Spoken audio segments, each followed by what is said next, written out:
নমস্কার বন্ধুরা। আজকে আরও একটি ভিডিও নিয়ে আপনাদের সামনে আমি এসে হাজির হয়েছি। আজকে আমি আলোচনা করব রাজ্যের কলেজগুলোতে যে ভর্তির প্রক্রিয়া শেষ হলো তার চিত্র নিয়ে। এবং এটা শুরুর আগে আপনারা এই খবরের পেজটা একটু দেখে নিন। এই পেজটা এই সময় পত্রিকাতে প্রকাশিত হয়েছিল খবরটি কিছুদিন আগে। সেখানে বলছে যে স্নাতকের সিট পূরণে এবার স্কুলকে মাঠে নামার নির্দেশ। অর্থাৎ কলেজগুলোতে যে সিট আছে প্রথম দফার ভর্তির পরে দেখা যাচ্ছে সেগুলো কিন্তু পূরণ হয়নি। অন অ্যান অ্যাভারেজ 50% সিট ফাঁকা আছে। এবার এই চিত্রটা শুধু এবারে না, গত 2 বছর থেকেই কিন্তু দেখা যাচ্ছে যে কলেজের সিটগুলো কিন্তু কলেজের স্নাতক স্তরের সিটগুলো কিন্তু অনেক সিট ফাঁকা থাকছে বিভিন্ন জায়গায়। এবং এবং কি কোনো যেগুলোকে আমরা টপ কলেজ বলেও পরিচিত, সেই কলেজেও কিছু কিছু কলেজগুলোতে কিছু কিছু ডিপার্টমেন্টে সিট ফাঁকা থাকছে কিছু কিছু বিভাগে। তো আমি যখন এটা নিয়ে আরেকটু পড়াশোনা করছিলাম এই আজকের এই প্রতিবেদনটা বা আজকের এই আলোচনাটা করার জন্য, তো আমি কয়েকটা জিনিস লক্ষ্য করছিলাম, সেটা আপনাদের সাথে শেয়ার করব। সেটা এবার সিট, প্রথম কথা হচ্ছে সিট কেন কমে গেছে, এটা তো একটা চটজলদি অ্যান্সার হয়ে যাবে। সবাই বলবে যে পড়াশোনা করে কি হবে, অনেক বছর থেকে চাকরি হয় না, এসএসসি হয় না, এটা একটা কারণ। এইগুলো যেমন কারণ আছেই, কোনো ভবিষ্যতের নিশ্চয়তা নেই, তাছাড়াও আরও যে কারণগুলো আছে আমরা সেগুলো আলোচনা করার চেষ্টা করবো আজকে। যেমন যেমন আমার কলেজ থেকে যদি আমি শুরু করি, আমার কলেজে আমার কলেজ, আচ্ছা, এটা বোঝার আগে কিছু টেকনিক্যাল কারণ আলোচনা করে নিই। আমার কলেজ থেকে শুরু করছি, আমার কলেজের উদাহরণ দিয়ে। যেমন আমার কলেজে অনার্সের জন্য 60 সিট আছে, কোনো একটা প্রত্যেকটা ডিপার্টমেন্টে বা একটা ডিপার্টমেন্টে ধরে নিই 60 সিট আছে। এবার বুঝে নিই এটা কীভাবে কাজ হচ্ছে, ব্রেকআপটা কি। এই 60টা সিটের মধ্যে 13টা হচ্ছে আপনার এসসিদের জন্য রিজার্ভ করা আছে সংবিধানের আইন অনুসারে, 4টা এসটিদের জন্য রিজার্ভ আছে, ওবিসি এর জন্য 6টি, ওবিসি বির জন্য 4টি, পিডাব্লিউডি ক্যাটাগরি স্টুডেন্টের জন্য 4টি এবং ইডাব্লিউএস এর জন্য 6টি। এবার এই যে প্রথম দফায় যে ভেরিফিকেশন হলো, তার মধ্যে 2 দিন আমার ডিউটি ছিল, আমার 2 দিন কলেজের ডিউটি ছিল, আর বাকি দিন আমার ইউনিভার্সিটিতে খাতা দেখার ডিউটি ছিল। এবং আমি যেটুকু খবর পেয়েছি, সম্ভবত আমাদের কলেজে ইডাব্লিউএসএ ক্যাটাগরিতে অ্যাপ্লাই পড়েনি, ইডাব্লিউএস ক্যাটাগরি থেকে অ্যাপ্লাই পড়েনি সম্ভবত। খুব বেশি হলে 1-2 জন হয়তো অ্যাপ্লাই করে থাকতে পারে, আমি জানি না। এবং রাজ্যের বেশিরভাগ কলেজে কিন্তু এই চিত্রটা আছে, এটা মাথায় রাখতে লাগবে। আমাদের এখানে কিন্তু এখনও ইডাব্লিউএস ক্যাটাগরির যে সিটগুলো আছে বা ইডাব্লিউএস এর সার্টিফিকেট পাওয়াটা অনেক কঠিন আছে, বা জানি না আমি কী কারণ আছে, কিন্তু এখনও কিন্তু এইখানে অ্যাপ্লাই করছে না। এটা অন্য কথা যে যারা ইডাব্লিউএস এ পেয়েছে তারা যদি নর্মালি অ্যাপ্লাই করে দেয় জেনারেলেও, অনেক সময় তারা হয়তো চান্স পেয়ে যাবে, এরকম দেখা যাচ্ছে, সেটা আলাদা জিনিস। কিন্তু মানে আমি বলতে চাচ্ছি, ফলে এই সিটটা ফাঁকা থাকছে। আবার পিডাব্লিউডিতেও তাই হচ্ছে। যেমন আমাদের কলেজে খুব কম সংখ্যক পিডাব্লিউডি স্টুডেন্ট অ্যাপ্লাই করেছে, খুবই কম। মানে আমি তো কোনো ডিপার্টমেন্টে এখনও একজনকেও দেখিনি। বা অনেক সময় যেমন 2 বছর আগে আমাদের একজন স্টুডেন্ট ছিল, সে হয়তো পিডাব্লিউডির ক্যাটাগরি সার্টিফিকেট ছিল, কিন্তু সে জেনারেলি পেয়ে গেছিলো, এরকম। আমাদের কলেজের আরেকটা বৈশিষ্ট্য হচ্ছে, আমাদের কলেজটা যেহেতু ডুয়ার্টসের কলেজ, ডুয়ার্টসের একটু আদিবাসী এরিয়ার কলেজ, আমাদের কলেজের মজার ব্যাপার হচ্ছে আমাদের কলেজে কিন্তু খুব বেশি পরিমাণে এসটি স্টুডেন্ট ভর্তি হয়। এবং আমরা গত কয়েক বছর আমরা স্ট্রাগল করেছি, আমাদের এসসি সিট তুলনায় ফাঁকা থাকে, এসসি সিটে আমাদের অত স্টুডেন্ট পাই না, কিন্তু এসটিতে স্টুডেন্ট প্রচুর ভর্তি হয়। এবারও তাই হয়েছে। এবার আগে যখন ফর্ম ফিল আপ ছিল, তখন হচ্ছে যখন স্টুডেন্টরা ম্যানুয়ালি ফর্ম ফিল আপ করতো, কোনো এসটি স্টুডেন্ট যদি দেখতাম যে আমরা সে চান্স পেয়েছে জেনারেল ক্যাটাগরিতে, তখন আমরা তাকে জেনারেলে ভর্তি করে দিতাম, যাতে এই এসটি সিটটা আরও ফাঁকা থাকে, আরও কোনো একজন এসটি বাচ্চাকে নেওয়া যায়। এটা একটা সুবিধা, এটা আমরা করে আগে ওকে বুঝিয়ে বলতাম। কিন্তু স্টুডেন্টরা অনেক সময় বুঝতেই পারে না। বর্তমানে এখন অনলাইনে হওয়ার ফলে আমি অনলাইনটাকে খারাপ বলছি না, আমি বরঞ্চ এটা সমর্থক, সেটা আলাদা কখনো ডিসকাস করবো যদি এখানে সময় পাই এই ভিডিওতে। কিন্তু কি হচ্ছে, এই স্টুডেন্টগুলো ফলে সেখানে অ্যাপ্লাই করতে পারছে, মানে এসটি স্টুডেন্ট, ও হয়তো জেনারেল র্যাঙ্কও করেছে। এইবার ও বুঝতে পারছে না, যেহেতু ও ভাবছে কি যদি ও এসটিতে অ্যাপ্লাই না করে তাহলে হয়তো স্কলারশিপ পাবে না বা কিছু, বা যেই ক্যাফে থেকে করেছে সেই ক্যাফে সে যা বুঝিয়েছে বা বলেছে ওরাও তাড়াতাড়ি থাকে, ওরা ফটাফট করে দিয়েছে। এবং দেখা যাচ্ছে অনেকেই জেনারেল ক্যাটাগরিতে অ্যাডমিশন নিয়ে নিয়েছে। ফলে এসটির যে 4টা সিট, সেই সিট ফিল আপ হয়ে যাচ্ছে, কিন্তু নিচের থেকে আর ফিল আপ হচ্ছে না। তারপরে ওবিসিতেও 2-1টা ক্ষেত্রে এরকম হয়। অর্থাৎ এটা আমি 60টা সিটের মধ্যে আপনি যদি ধরে দেন 10টা সিট ফাঁকা থাকছে, তাহলে কিন্তু মানে প্রায় আপনার এখানে দেখা যাচ্ছে যে পিডি ইডাব্লিউএস মিলে যদি দেখেন, তাহলে প্রায় 20% সিট এমনি ফাঁকা থাকছে, প্রায় 20%। তারপরে যেমন কিছুদিন আগে একটা খবর বেরিয়েছিল উত্তরবঙ্গ পেপারে, যেখানে বলছিল যে যেমন কোচবিহার ডিস্ট্রিক্টের কথা বলছিল। এবার এইখানে আসি, সেই কোচবিহার ডিস্ট্রিক্টে যতজন উচ্চ মাধ্যমিক পাশ করেছে এবং কোচবিহারের কলেজগুলোতে যত সিট আছে, মানে সম্ভবত 40,000-এর মতো সিট আছে এবং স্টুডেন্ট পাস করেছে 27,000-এর মতো। অর্থাৎ প্রায় 40% সিট এমনি ফাঁকা থেকে যাচ্ছে, মানে সবাই যদি ভর্তি হয়ে যায় কোচবিহারের কলেজগুলো। এটাও এই ধরনের সমস্যা আছে।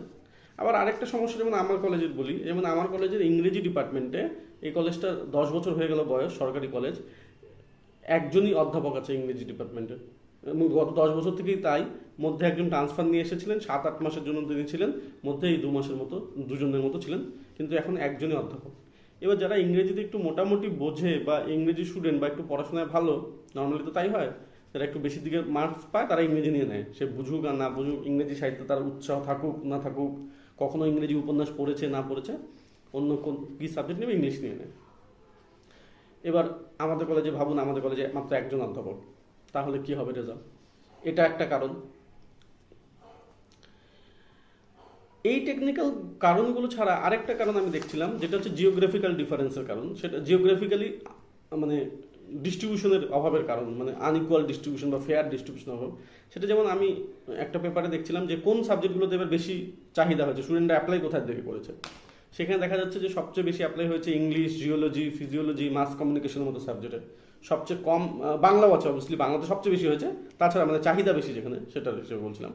নাম্বার অফ ক্যান্ডিডেটে বাংলা বেশি সবচেয়ে, আর সবচেয়ে কমের দিকে আসছে সংস্কৃত, ফিলোসফি, ইকোনমিক্স, এই ধরনের সাবজেক্টগুলোতে। এইবার যেমন ইংলিশ তো আছে, ইংলিশের কথা কি বলবো, ইংলিশটা আলাদা রাখি। এবার যদি জুওলজির মতো সাবজেক্ট দেখি, তাহলে দেখবো এই জুওলজি কিন্তু নর্থ বেঙ্গলের কলেজগুলোতে খুবই কম সংখ্যক আছে, সব কলেজে নেই। ফলে এদিকে যদি কেউ স্টুডেন্ট ভর্তি হতে চায় সে পারবে না। সাইকোলজিও তাই, আমি জানি না কোচবিহারের কোনো কলেজে সাইকোলজি নেই। মাস কমিউনিকেশন তাই, কোচবিহারের কোনো কলেজে মাস কমিউনিকেশন নেই। তো এইরকম আনইকুয়াল ডিস্ট্রিবিউশন হওয়ার ফলে কিন্তু একটা হয়েছে যে স্টুডেন্টের সংখ্যা কমে গেছে, স্টুডেন্টরা অন্য সাবজেক্ট পড়তে বাধ্য হচ্ছে, এবং ফলে তখন তারা ভাবছে যে পড়াই, এটা পড়ে দরকারই নেই, এটা চয়েস নেই। সেটা সায়েন্সের ব্যাকগ্রাউন্ড থেকেও যদি পার্টিকুলারলি ভাবা যায়, সায়েন্সেও তাই হচ্ছে যে কলেজগুলোতে কিন্তু সায়েন্স নেই, বিশেষ করে উত্তরবঙ্গের দিকের কলেজগুলোতে সায়েন্স খুব কম। সায়েন্স থাকলেও সেখানে বিষয়ের বৈচিত্র্য কম, আর্টসেও তাই, বিষয়ের বৈচিত্র্য কম। সেই ধরাবাঁধা বাংলা, ইংরেজি, ইতিহাস, পলিটিক্যাল সায়েন্স, দর্শন, এই সংস্কৃত, এই কটা সাবজেক্ট। আর সায়েন্সেও আপনার ম্যাথ, ফিজিক্স, কেমিস্ট্রি, এই কটা সাবজেক্ট। অনেক জায়গায় ভালো কম্পিউটার সায়েন্সের ল্যাব নেই বা কম্পিউটার সায়েন্স নেই, মাইক্রোবায়োলজির মতো নেই, ফিশারিজের মতো সাবজেক্ট নেই, এই ধরনের সাবজেক্ট যেটা আপনার ওখানে পাওয়া যাবে। মাস কমিউনিকেশন নেই, সাইকোলজি নেই, জুওলজি নেই, যেগুলো পড়ে স্টুডেন্ট হয়তো কিছু করতে পারবে বা বৈচিত্র্য পাবে, বা একটু যে যে সায়েন্স নিয়ে পড়ার ইচ্ছা ছিল, একটু মাঝারি রেঞ্জের স্টুডেন্ট, সে পড়তে পারবে। না হলে অনেক সময় কিছু সায়েন্সের স্টুডেন্ট ব্যাক করে ইংরেজি অনার্স নিয়ে ভর্তি হয়ে যাচ্ছে, যেহেতু সায়েন্স হয়তো অত ভালো করতে পারেনি বা কিছু করতে পারেনি, ভর্তি হয়ে গেল। এইটা একটা কারণ আছে। এটা হচ্ছে আনইকুয়াল ডিস্ট্রিবিউশনের জন্য, যেটা উত্তরবঙ্গ এবং আমি এবং এবং আরও যেটা সাইডের হিন্ডার এরিয়াগুলো আছে, দক্ষিণবঙ্গেরও গ্রামের দিকের কলেজগুলোতে এই সমস্যা আছে, একটু ভিতরের দিকে, কিন্তু সেখানে উত্তরবঙ্গের তুলনায় অবস্থান ভালো, কিন্তু এই সমস্যাটা আছে, এটা একটা সমস্যা। দ্বিতীয়টা আছে আবার এই সমস্যাটার নিচের সমস্যা আছে, সেটা হচ্ছে আবার যখন সায়েন্স আসছে না, স্টুডেন্টের সংখ্যা অত ভালো আসছে না। তার কারণ কি, স্কুল লেভেলেও আবার স্কুলে সায়েন্স নেই। যখন স্কুলে পড়তে যাচ্ছে স্টুডেন্ট, সেইখানেও সায়েন্স নেই। আমি যখন কলকাতায় পড়তে গিয়েছিলাম, আমি অনেক জায়গায় স্কুলগুলো দেখে অবাক হয়ে গেছিলাম যে কলকাতার দিকে কিছু কিছু স্কুলে যে নাম্বারে, মাধ্যমিকে যে নাম্বার পেয়ে স্টুডেন্টরা সায়েন্স পেয়ে যাচ্ছে, সেই নাম্বার পেয়ে এখানে সায়েন্স পাচ্ছে না, কারণ এখানে সায়েন্সের স্কুলে খুব কম, অল্প স্কুলে সায়েন্স আছে, ফলে কম্পিটিশন বেড়ে যাচ্ছে। এই একটা সমস্যা আছে, ফলে এরা আগে কন্টিনিউ হচ্ছে না। এটা আবার আলাদা কোশ্চেন যে দেখা যাচ্ছে সায়েন্সেই, বিশেষ করে পিওর সায়েন্সে পড়ার ক্ষেত্রে, যেমন ফিজিক্স, কেমিস্ট্রি, এইরকম সায়েন্সের অ্যাপ্লিকেশন খুব কম, অনার্স পড়তে যাচ্ছে না স্টুডেন্টদের। এবার এটা কেন হচ্ছে? এবার এটার কোনো সেরকম ব্যাখ্যা নেই। একটা ব্যাখ্যা আছে যে চাকরির, সেই আবার গবেষণার চাকরিটা অনেক লম্বা, সেখানে গবেষণাতে ধীরে ধীরে ফান্ডিং যেভাবে কমছে, এবারের বাজেটে আমরা দেখেছি রসায়নের উপরে মানে কেমিক্যালের উপরে বাজেট বেরিয়ে দেওয়া হয়েছে, এই ধরনের একটা তো জিনিস আছেই। ফলে যে কোনো গবেষণা এবং গবেষণা একটা লম্বা দীর্ঘ সময় লাগে, গবেষণার একটা একটা লম্বা সময় লাগে, মানুষের অত ধারণা নেই। নর্মালি মানুষের একটা নর্মাল আমাদের ফ্যামিলিদের ধারণা থাকে যে ইঞ্জিনিয়ারিং বা মেডিকেল পড়বে 3-4 বছর 5 বছর পরে একটা চাকরি পেয়ে যাবে, এইরকম ধারণা। ফলে অনেক স্টুডেন্ট টেকনিক্যাল কোর্সে চলে যাচ্ছে, নার্সিংয়ের মতো কোর্সে অনেক স্টুডেন্ট মুভ করছে। আগে যেই ধরনের পরিবার থেকে বা যেই ধরনের নাম্বার পাওয়া স্টুডেন্টরা পড়াশোনার দিকে মানে হায়ার স্টাডিজের দিকে যেত, এরকম 90% নাম্বার নিয়ে স্টুডেন্টরা ব্যাঙ্গালোরে চলে যাচ্ছে নার্সিং পড়তে। এটাও একটা কারণ যে স্টুডেন্ট কমে যাওয়া। তারপরে যেটা মেন কারণটা, যেটা সবাই উল্লেখ করছে বলে, যে চাকরি নেই, মাস্টার হওয়া নেই, বা মাস্টারি চাকরিটা যেহেতু আমাদের রাজ্যে একটা কি বলবো একটা লার্জ নাম্বার, প্রতি বছর একটা হতো। একজন মন্ত্রী একবার ইনফেমাসলি বলেছিলেন যে এটাকে দুর্গাপুজো নাকি, কিন্তু তার আগে কিছুটা দুর্গাপুজোর মতোই প্রতি বছরই যে পরীক্ষাটা হতো, এসএসসি পরীক্ষাটা, এবং একটা একটা সংখ্যক একটা ভালো সংখ্যক যুবক যুবতীরা, বেকার যুবক যুবতীরা চাকরি পেতেন। সেই ফলে একটা মাস্টার হওয়ার যে ঝোঁক বা একটা যে সিস্টেম গড়ে উঠেছিল, সেটাও নষ্ট হয়ে গেছে। ফলে অনেকের মধ্যে এই সংশয়টা এসছে যে তাহলে বিশেষ করে যারা ভালো স্টুডেন্ট ছিল আগেকার দিনে, যে অনেকে আমি দেখেছি এমএ পাস করেই এসএসসি পরীক্ষা দিত, বা এমএর মানে অ্যাপিয়ারিং অবস্থার পরীক্ষা দিত এমএতে সেকেন্ড ইয়ারে, এবং তারপরে এমএ পাস করতে করতে চাকরিও পেয়ে গিয়েছিল। এরা কিন্তু এখন দেখছে যে তার থেকে আমি কম্পিটিটিভ পরীক্ষার জন্য তৈরি করি, বা অন্য কোনো কোর্স করি, প্রফেশনাল কোর্স করি। এটা একটা কারণ হচ্ছে। এইগুলো কিন্তু ব্রড কারণ, যার জন্য হচ্ছে আমাদের এখানে স্টুডেন্টের সংখ্যা কমছে। এবার এই যে এত স্টুডেন্ট অ্যাপ্লাই করেছে, যেটুকু ভর্তি হচ্ছে, মজার ব্যাপার এর মধ্যে 1 লক্ষ স্টুডেন্ট রাজ্যের বাইরের স্টুডেন্ট আছে, আবার যারা অন্য রাজ্য থেকে আমাদের রাজ্যে পড়তে আসছে। এবার এটা নিয়ে কিছু লোক অবশ্যই প্রচার করবে যে দেখো এত স্টুডেন্ট আমাদের বাইরের রাজ্য থেকে পড়তে আসছে, তার মানে আমাদের এডুকেশন ব্যবস্থা ভালো। কিন্তু সেটা একটা আই ওয়াশ টাইপের কথা। সেটা সেটা এখন কিছু স্টুডেন্ট অবশ্যই কিছু ভালো কলেজে আসছে পড়তে, ভালো কলেজ বা ইউনিভার্সিটিতে, সেটা সব জায়গায়, আমাদের রাজ্য থেকেও প্রচুর স্টুডেন্ট বাইরে যায়, সেই সংখ্যাটা দিয়ে কোনো লাভ হয় না, এইটা কোনো আলোচনার বিষয় না। কিন্তু যতক্ষণ না প্রাইমারি সেক্টর থেকে এডুকেশনকে নজর দেওয়া হবে, প্রাইমারি সেক্টরে এডুকেশনকে নজর দেওয়া হবে, স্কুলগুলোতে বৈচিত্র্য আনা হবে বিষয়ের। উত্তরবঙ্গের প্রচুর পুরনো পুরনো স্কুল আছে, যে স্কুলগুলোতে সেই আজ থেকে 50 বছর আগে যে বিষয় পড়া হতো এখনও সেই বিষয় পড়ানো হচ্ছে। সেখানে ইনফ্রাস্ট্রাকচারের অভাব আছে। আমাদের এখানে এভিএনশিল কলেজ আছে, অনেক দিনের পুরনো কলেজ, কিন্তু এই কলেজটাকে অটোনমাসের অনুমতি দেওয়া হয় না, বা বিষয়ের বৈচিত্র্য বাড়ানো হয় না। আপনার যদি ওয়েবসাইট দেখেন, খুব কম সংখ্যক ডিপার্টমেন্ট আছে, তুলনায় কলকাতার দিকের এইরকম বা এর থেকে কম বয়সের কলেজগুলোতে 50-60-70 বছরের কলেজে এর থেকে অনেক বেশি ডিপার্টমেন্ট থাকে। কেন দেওয়া হয় না সেটা যারা পলিসি মেকার আছে তারা বলতে পারবে। এইগুলোও কারণ আছে, স্টুডেন্টকে মাইগ্রেশন করা, স্টুডেন্ট না হওয়ার, স্টুডেন্ট ফাঁকা থাকা, ফলে এখানে চাপ পড়ছে কলকাতার কিছু কলেজে। এবার অনলাইন হওয়ার ফলে হয়েছে কিছু কিছু কলেজে খুব বেশি অ্যাপ্লিকেশন পড়েছে। আমি অনলাইন ব্যবস্থার সমর্থক, আমি বা কেন্দ্রীয় পোর্টালের সমর্থক, কিন্তু যেটা ফ্যাক্ট এটাও আবার হয়েছে। আমি চাই ওটা থাকুক, কিন্তু এটা এই জন্য হয়েছে কারণ এখানে বৈচিত্র্য নেই। যদি এই সাবজেক্টগুলো স্টুডেন্ট যদি ভেরিয়েশন পেত বাড়ির কাছেই, যদি মাস কমিউনিকেশন কোচবিহারে পড়তে পারতো কোনো স্টুডেন্ট, তাহলে কোচবিহারের স্টুডেন্টটা কলকাতা কেন যাবে? কোচবিহারে যদি একই কোয়ালিটির স্টুডেন্ট পায়। এটা টিচারের সংখ্যা কম আছে, সেটা তো একদম অবভিয়াস জিনিস, প্রচুর টিচারের সংখ্যা কম আছে।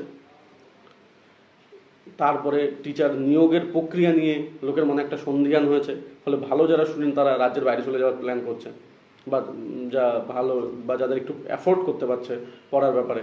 কারণ অনেক কলেজগুলোতেই প্রচুর কলেজ বা স্কুলগুলোতে প্রচুর অতিথি শিক্ষকদের চলছে। অতিথি শিক্ষক সবার যোগ্যতা নিয়ে আমি প্রশ্ন তুলছি না, কিন্তু লোকের মনে একটা সন্দেহ থাকছে, মানে অনেক অতিথি শিক্ষক খুব ভালো যোগ্যতা সম্পন্ন অতিথি শিক্ষকও আছে, এরা চাকরি পাচ্ছে না। আবার অনেকের যোগ্যতা নিয়ে প্রশ্ন আছে, যেটা স্কুলের ক্ষেত্রেও আছে। এইরকম একটা অবস্থা লোকের মনে একটা সন্দেহের বাতাবরণ তৈরি করেছে, এটাও একটা কারণ।